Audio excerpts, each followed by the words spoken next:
Welcome to this edition of Upcycling with Deb. I'm your host, Deb Colameta. I wrote a #1 best-selling book called Best Offer, Best Life. Have you signed up for my online course? Not a webinar, but a debinar on Best Offer, Best Life. For more information, go to the website, thedebsite.com. I'll be sure to put some information in the show notes as well as on the screen for anybody who's watching.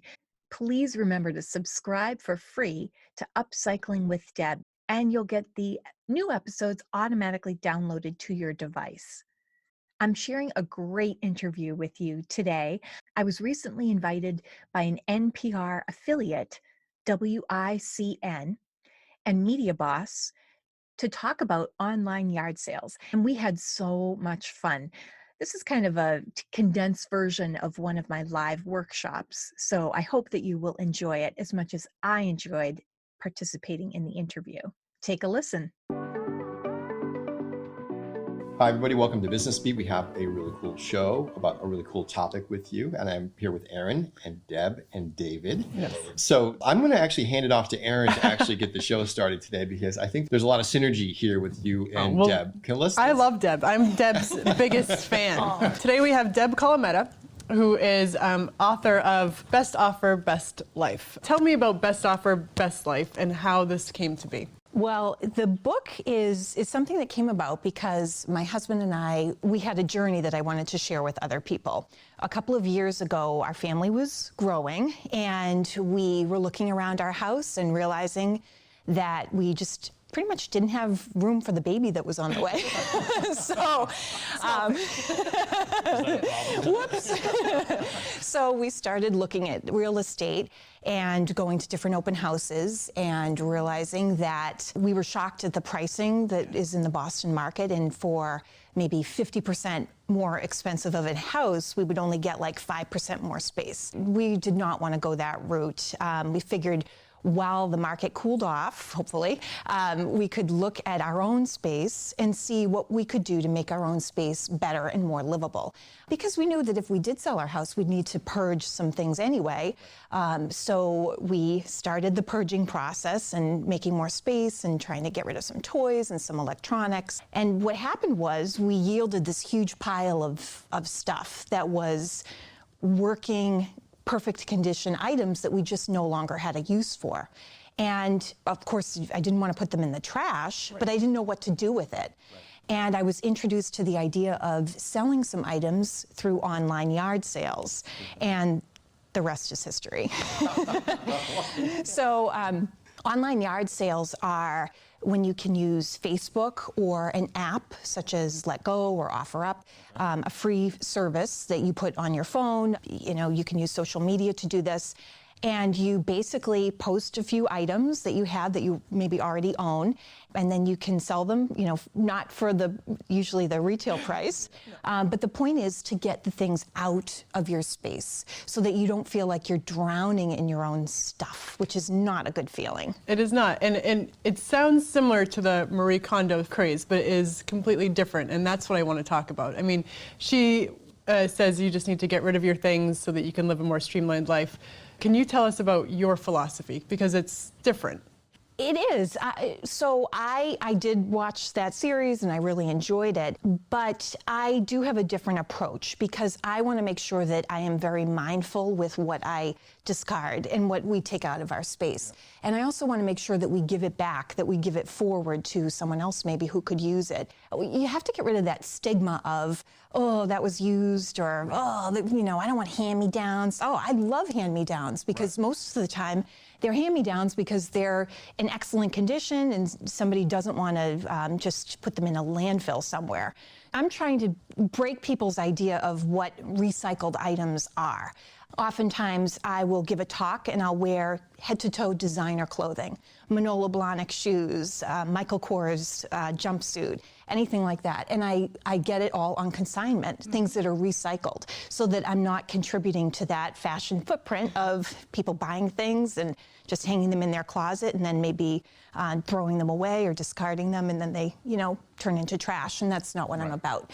So on the one hand, you can go through this process and purge and just throw everything away or put it out to the curb, and that has its own value, I guess. But I prefer to look at it in a more intentional way, where you could make some money off of your items, some of your best items. It can be overwhelming for people to think, oh my gosh, I have this huge pile of stuff, and now I have to sell every single piece. But that's not what it's about. It's really like choosing your top items and making the biggest profit margin on those particular items, and focusing your effort on the things that are a little bit more valuable. So that's what the book's basically a guide to how to do it. Because I think when it's kind of a daunting thing to just say, how do you even start? And what I like about the book is it's not a big book. It's on purpose. It's written for a guy like me. No big words in there. But it's a step-by-step, this is how you do it. This is the most successful. Don't do that. That's dumb. Right. This is Tuesday's the best day to do this. Wednesday, the crappiest day to do this. So it's like, I loved the detail of it because you learn the hard way. Yeah. It is a blueprint. And I wrote it to be short on purpose so that people could read it in under 2 hours. So I wanted people to be able to feel like they're not just reading this to procrastinate with their selling duties. I wanted them to feel like they could read even just the first few pages and start to feel motivation. Right. And that's what it's all about. That's the reason why I wrote the book, is to help people feel motivated and inspired to do it for themselves. I started selling things on Facebook, and because of that, some of my friends noticed, and a lot of times at first they would say, is everything okay? Like, why are you selling all your stuff? Should we know something? So that created its own buzz. And then it caught on within my circle of influence. So other people started to sell things or get rid of things through social media as well. So people saw me as kind of a knowledgeable person. I don't want to call myself an online yard sale expert. That's not what I set out to be when I was a little kid. It's a community. You don't need that tension. So people would come to me for some advice, like, hey, how would you price this? Or do you have any copy that you might use to write this ad? So I started writing the tips down, and then eventually a couple of people said, hey, you should turn this into a book. And I did. And that was not that long ago. No, that was actually, it took a while to accumulate the items and the paragraphs for the book. I would just kind of write notes about what works, what didn't work. And I'm a note taker. So I was able to take my notes and kind of spin them into a book. But had I known how difficult the process would be writing a book, I don't know if I would be able to do it again. I want to say, so there's somebody in the car now listening to the show saying, what is this, book corner? How's this business be? This is what I love about this whole journey, was that you actually went from taking what was a problem in your life, writing a book about it, and then turning it into a business for yourself. So now what you're doing is actually an operation. This is a business for you. You do seminars, webinars. Yes. And you teach people how to go through this. And I think there's one really great example in the book that I want to just bring up really quickly, which is about the blender. Can you tell me the blender story for the audience?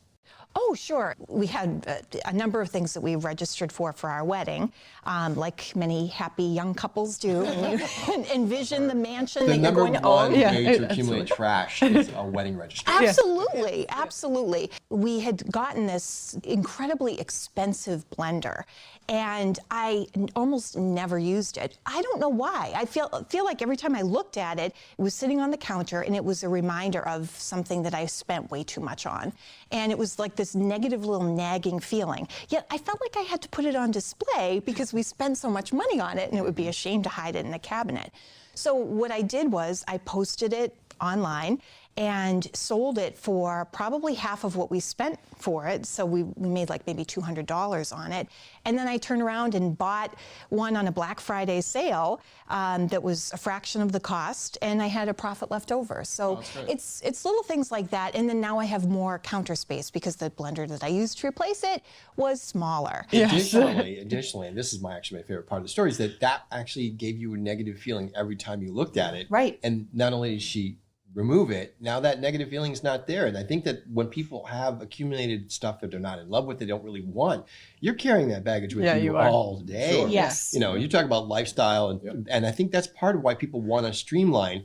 And this is why tossing it isn't always the right answer, because the way you got rid of it actually made you feel better about yourself, made somebody else happy for something that they wanted and got a good deal on, and then you were able to replace it and do it appropriately. I think that's a great way to fix your life. Yes. Right? And the other thing was, it was a quick process. So people say, I don't have time for online yard sales. But with an item that has a profit margin like that, or I shouldn't even say profit, because technically we took a loss because we spent a certain amount. But we owned the item for 4 years, and it sat on our counter, or several years. So I took a picture, and within a day, we had the $200 or however much we sold it for back in our pockets. So it was a quick exchange, a couple of pictures. It didn't cost us any money. So, and it's also something that you were in control of and that you did. Yes. You did this. And that's the other piece, I think. Yes, like so many things in life, you just have to take action. A lot of times people say to me, I have so much stuff I could sell. And what I tell people in my workshops is, you just have to start today. Just take some pictures, post them. You can do it in under a minute. You don't have to write a long paragraph. You don't have to come up with something catchy. I like to, because I get a kick out of my own writing. I amuse myself immensely. That's why you're an author. Right. So I just like to snap a few pictures, slap a price on it, and go on about my day. And if it doesn't sell, what's it to me? It took a minute out of my life. It's kind of like the stewing is worse than the doing. Right. So if you sit on it and you think about it, it takes this mental energy. You accumulate this big pile of stuff, and then it becomes this overwhelming task. Right. If what we did, if you kind of sell as you go, it becomes less of a daunting task. This is also something that I've heard from older individuals who are looking to downsize. They say, I have a whole house full of stuff, but I'm looking to move in a couple of years. I say, don't wait for an estate sale. Have your own estate sale and do it as you go along. If you know you're going to be moving in a couple of years, we had anticipated we were going to be moving in a few years, do it dribs and drabs, and it does add up. The catch is, and a lot of people say, well, how did you become, you found wealth through selling some blenders and a lamp? That's not what it's about. And spoiler alert, for the book, it's more about the fact that we never ended up moving. We were able to keep our totally reasonable mortgage, and we have what feels like a space that has doubled in size because we have half of the junk that we had.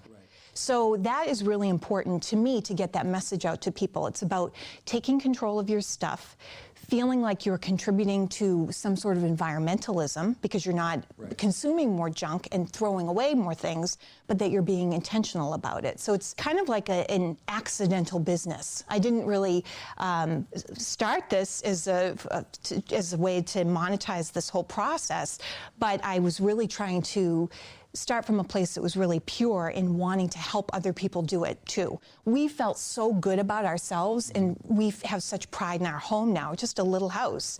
We feel comfortable having people over. We don't feel like people are tripping over toys, and you can spring by my house pretty much any time, and it looks pretty neat because we don't have a ton of junk. So I want other people to feel like you can control your stuff. You don't have to let it drown you out. I think this also, you mentioned, I want to come back to the blender story for a second. Well, we tend to confuse cost versus value, right? You bought something 3 years ago for $200. You used it X number of times over that period, then you know what, I don't need this anymore, I'm gonna get rid of it. And you sell, even if you sell it for $100, you think, well, I took a loss. You didn't take a loss because you extracted a lot of value out of that item, and then you're selling it, and somebody else is going to get some value out of it, and you got $100 in your pocket again. Right. We tend to lose sight of those things over time. I'm buying the book as soon as we get done taping today because I have so much stuff I need to get rid of. But in a society, the stigma of whether it's buying used clothes or pre-worn clothes, pre-worn shoes, whatever it is, But used record stores are huge. Used bookstores, I'm a nerd. I go to used bookstores a lot, and I buy more books than I'm ever going to read, and I have them stacked up in the house, but that's okay. I'll resell them, through the system. Something that's previously been used, there's nothing wrong with it. Inherently, it's still viable. Take advantage of that stuff. Right. And I love the whole methodology here. And the other thing I want to make a point of, we're in an age, like I've inherited a lot of my dad's stuff. When he passed away, he left a house full of stuff. I'm still working my way through. And do I sell this on eBay? What do I do? How do I get rid there's a generation of us that are now, our parents are either they're downsizing or they're dying, and we get left with all this stuff. What do we do with it? And this applies to that as well. It really does, and I'll tell you the same thing that I tell people in the workshop. Don't feel overwhelmed. Don't think you have to sell every single item. Yeah. Pick the most valuable items and focus your efforts on that. Like, for example, I never found it to be too profitable to resell clothing. Kids' clothing, my own clothing, it just isn't worth the time. However, I do have a little addiction to designer labels, which my husband will tell you about, and that you have a huge return because you might bring it to a designer consignment store. There's one locally where I am. And that I can drop off something and then have a $200 credit or $200 cash. To make that $200 selling normal everyday clothing, you'd have to sell tons of clothing. Yeah. It's not worth my time. Right. So you want to focus on the things that are going to give you the higher return, and that's going to motivate you. I can tell you that my husband really got on board when we sold the blender, especially because he's like, oh my gosh, somebody just gave us a couple $100 for something that was sitting on our counter unused. Another point I wanted to make is if you feel like if you have a ton of things to get rid of, you can get rid of them. It's okay. You have permission. And one thing that I've noticed within my connections on Facebook and social media is that people are starting to do what I've been doing, which is, okay, maybe I don't need the $10. I'll just give the lamp away. Mm-hmm. And still, that creates value because you're decluttering your space, and then you don't feel like you have to move to a bigger house. So a lot of the things we started to say, hey, does anybody need this giant new stock pot? Or does anybody need this, this cool baby gear thing for free? And people among my friends started to respond and say, yeah, I could use that. So there's been almost a mini movement within my own community of people just giving things away.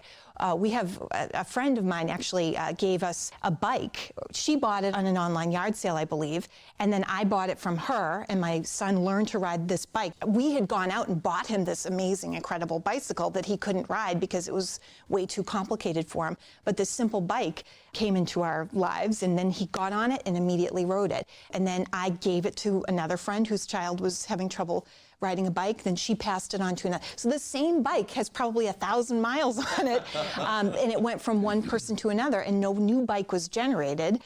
So no, we didn't make a ton of money off that, but it saved somebody from having to spend $100. It's not about the money at that point. No. What happened with the Marie Kondo thing was that, all of a sudden Goodwill, was super excited because they got a ton of stuff in, and then the next outflow is that a lot of what they don't sell gets put into the shredded, trash. Right. Trash becomes landfill too. It's not like they can handle every single thing. So when you repurpose something, whether you give it away, sell for something, or donate it, and it actually goes into another set of hands, somebody who could really use it. You mentioned something about a couch, right? Right. Right, where it was slightly used, but the guy was psyched to have it when you donated it. And was he a veteran? Is that the story? Yeah, so what happened was we literally had 3 couches in our house, and we have one little living room. We had 2 couches that were in our garage that we had been meaning to donate, and I was actually cross-selling in that case because the man came for a piece of office furniture that I was selling, and he looked over and he said, are you selling that couch? And I said, yes, I am. Yes, I am. And he said, yeah, he would take it. And so not only did I sell it for money, I was waiting to call a company I was going to pay them $20 to haul it away. Yep. Right. So it was really like, I feel like I made $95 because I didn't have to spend the money to get it picked up. Sure, and when you give things away, there is that inherently good feeling of I've done something, I'm helped somebody else, and it makes you feel good about yourself, and there's no short supply of that. So absolutely. We talk about in the community. We just had some conversation about community. young families transitioning, going from one place to another place, families that have lost things in a fire, or families that have changed relationships. If you just put a little bit of time, whether you go to Habitat for Humanity and donate things to them to hook people up, there's a lot you can do to go back to the community, because what you think is cluttering your garage is actually something that somebody doesn't have, and connecting those things takes a little bit of work. Yes. But it's good for everybody. It's huge payoff. The couch didn't end up in a landfill, which it shouldn't have, which is why I was struggling with getting rid of it, because I didn't know there was another home out there for it. And I feel like that's really an important element of it. The other reason why I started selling things online, though, has to do with that. I wanted to donate several of my items, and they weren't accepted by some of the donation outfits because they don't accept things, perhaps like appliances, that are more than 5 years old. So I could not get rid of my oven, even though it worked perfectly. I'm using it. All of the burners work, everything worked. Somebody actually from Worcester drove to my house to pick it up, and they took it, and they got a perfectly working, nice oven. They hauled it away from me. They brought somebody to take it to a truck. I didn't have to pay to get it hauled away. $25 fee is gone. Exactly. So I wanted to donate it and couldn't. I have sold sets of dishes, and I was thinking, I'll just donate these. And then I thought, I don't want to go through the hassle of wrapping every dish, and they're probably going to be chucked in the back of a donation truck, and then they'll be smashed. So I posted it online at 10 o'clock, sat down to watch a program. And by the first commercial break, I had 3 people asking to buy them. Wow. So I didn't have to wrap them. I put them in a box, and I handed them to the person the next morning. And I had space for the new dishes that were coming. And so this is a good idea, and this really gets back to the point that you were able to make this a business now. yes. So how did this become a business? Well, as I said, it was totally accidental in a way, because I really just wanted to help my friends be able to do this for themselves. It feels so good to free yourself from your stuff. It feels like you lose weight. I mean, you do. Literally, you lose the weight of your stuff. So I wrote the book, and then there was online sales for selling the book. Yes, we You have an audio book that's I have coming an out too audiobook, that yes. you can also now download, and then the webinars are these free, and then people come to listen to you and then buy your book? Yes, they do. So the brand now has 3 elements, and it has to do with the book and workshops related to the book, helping people do it for themselves, and also my podcast, which is called Upcycling with Deb. So we are able to talk with the community of people who are excited about this, and they want to tell me how they're doing and how they've started to purge their house. That element of it is the podcast, which is more interactive and more regular communication. And then we have the webinars, which I call Debinars. It's what I call on-demand learning. We call it on-demand learning. I know. Can you access this on the Debs site? Yes, the website is thedebsite.com. That's great. But this is all so unexpected. Yes. The whole element of can do is written all over this. You're sitting overwhelmed by something. You find a way to do it. You help other people. You create a product. You sell the product. You do seminars with the product. This is how Tony Robbins got to be Tony Robbins. I mean, you've built a community, it sounds like, because people are super excited to become involved. Yes. And you had mentioned, how have you grown this business? I want to hear about that. It's funny, you had mentioned about the community, and I'm just talking about stuff. So I don't feel like, people are coming to hear me speak. I feel like everybody can relate to the idea of too much stuff. When I tell this idea and talk about my book with people who I know have plenty of cash, they say, I have a big house full of stuff. Or I talk to people who are just starting out, and they say, we're combining households and we have too much stuff already. Or it appeals to people who have kids, people who are downsizing. It's this common thread that connects us all. Junk is terrible, but it's uniting us. It's a consumer society. I mean, everything we just, Black Friday, Cyber Monday, Amazon Prime Day in July, you can get anything delivered in a day. Monday in history of this year. Yes. In this crazy economy, they sold more stuff than ever. Right. We're constantly accumulating more stuff every single day. And then a couple days goes, do I really need this? Another point that you make in your book is about the storage spaces and how much storage space exists now. We live in Framingham. There is what used to be a Genzyme building used to be one of their offices, and the entire building now is a U-Haul box place, so basic storage space. So what used to be cubicles filled with like hardworking people are now places to put stuff. So now people are just, there's no room in my house for it. I'm going to pay $200 a month, $300 a month, $400 a month to go store it somewhere and never use it. And pay that in perpetuity because I'm never going to go and address the fact that I have the stuff sitting in the first place and get rid of it. I mean, those several $100 fees, that's what I used to paying rent in college. I mean, people used to pay that for their rent, and now they're just paying it for stuff that's sitting dormant and unused. There are waiting lists to get into these storage facilities in many cases, so that's a real indicator of the problem that we have. But, you know, when I do the workshops in person, I'm always shocked that they're packed. And, you know, I've had many cases where people have come in and we have to add more rows of chairs because everybody has too much stuff. You know, if you look out into the audience, you see all different ages, all different stages of life, and it really warms my heart that people are able to access this, and they come back to me and they text me and they send me emails. They say, I had this stroller sitting in my garage for a year and I just sold it for $200. You know, that's a good chunk of change. That pays a bill. That could be a car payment, for heaven's sake. So I love building that community, and being able to capitalize that has been just a side benefit. You know, it's what drives me is being able to help people do this for themselves, and it empowers me to help empower other people. And so how can people get involved? Well, you can go to the website, thedebsite.com. And you can buy copies of my book there. It's available on Amazon. It's in digital format. She did debut at #1 in her slot at Amazon, and that was also a great strategy that she had to come out #1 in your, was it self-help or, category? So I was actually neck and neck. I have the screenshots to prove it with Marie Kondo. So we were on the same page on Amazon there. And that was another thing, how it's been driven. It's been driven through the community that has come up organically because of the content of the book. So when I published the book, I didn't actually know when it was going to be released on Amazon. Everything's kind of behind mystery and cloak and secrecy with Amazon. They give you like a huge window of when it might be available. So I was thinking, it'll be ready in a couple of months. And the next day I got an email, it's ready.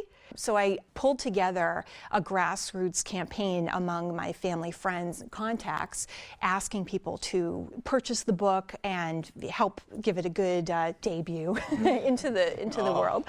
So it did debut at #1 in its category. I mean, that's crazy to be #1. And I think for women entrepreneurs, any entrepreneur, let's just not even women, just find your community, right? Right. And address your community. I feel like people think that what they have to share doesn't have value.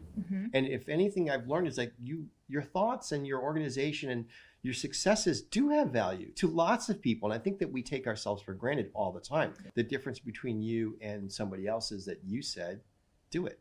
Just take action. And that's something that I talk about almost every episode of my podcast, which is the difference between success and failure is just taking action. Many times. So, and kind of sticking with it and continuing to take action, not just once, but continuing to do it. And I know that the next chapter of what the business will be is teaching people how to feel empowered. I am a professor at Northeastern. I do communication consulting and tech consulting, and I want to be able to take my knowledge and bring it to other people who want to do this for themselves. Best practices, and demystify it and make people feel like they can do it as well. I think that your message is inspirational outside of just the best offer, best life circle of, recycling people's lives. But I think people who want to start a business or think they're having a good idea for a business, be an entrepreneur. Make it happen for yourself. A publishing platform exists for you. YouTube exists for you. Podcasting that you could do at WICN. Right here in Studio 50. We have very favorable rates. You can come in and record your podcast right here. Yes, absolutely. And with support. With support, that's right. Not a garage that they throw you in. And, that's right. With one of Deb's couches. Yes, so I think that we live in an age where it's accessible to everybody. You just have to, do it. Yeah. You just have to take action. So I want to be able to teach people how to do that, how to do it effectively, And I feel like it really fuels me when I get feedback from people who say, I tried your techniques, they actually worked. I sold something right away. People make their first sale and then they're off and running. There is nothing more motivating than having cold hard cash in your hands. I mean, so many people just use credit cards now, but the online yard sale world uses a lot of cash. So you look at that and you think, I can feed my family for free tonight because I've sold that piece of junk that that was junky to me, that was brand new or unused, and somebody else can use it for help in their life. And that's one other thing, when we were talking about trying to donate some items, I have found that it's been immensely gratifying to be able to connect with other members in the community and be able to help them out. It's like this hand-to-mouth form of giving that really is very valuable to me. You have a lot of people in the world who are maybe changing chapters in their lives, and maybe they're not on some sort of formal assistance, but they could use a helping hand, and that's one way that you can do that in a totally dignified way. You can kind of help people get things that they can afford, that are in good working condition, and help a fellow neighbor in need. That's great. Thank you for coming on the show. I think we all learned a lot, and I'm sure that I'm going to go back home and immediately start looking at the price tag of everything and getting it online. All the tips to do this for yourself are in this book, and it's small, as I said, easy to read. The podcast will be available soon. Go to thedebsite.com for more information. Thank you so much for being on the show. Thank you. And thanks for watching Business Beat on WICN. Feel free to reach out with questions and ideas, and we'll continue to do this as a community service to you. Oh, that was so much fun. Thank you again to MediaBoss and WICN for permission to share this interview with you. You have been listening to Upcycling with Deb.